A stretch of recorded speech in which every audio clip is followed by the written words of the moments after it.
এই দেখুন বন্ধুরা, মা এখন রুটি বানাচ্ছে, এখানে বেলছে আর এখানে এই দেখুন উনুনে রান্না করছে। মাটির উনুন তৈরি করেছে মা, এটা রেডিমেড তুলে এখান থেকে ওখানে নিয়ে যায় আর এখানে রুটি বানাচ্ছে তাওয়ায়।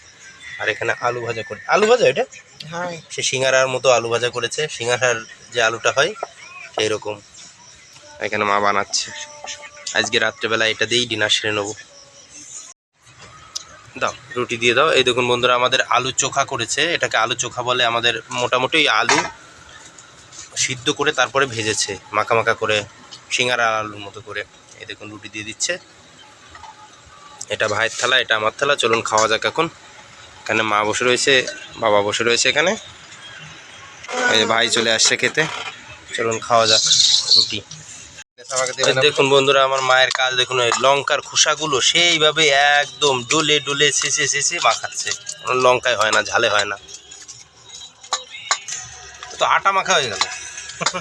আলু চোখা আর এদিকে এক টুকরো পেঁয়াজ আর 3 পিস রুটি বন্ধুরা, রাতের ডিনার। ভালো একটু পেঁয়াজ, একটু আলু চোখা এইভাবে ধরে মুখে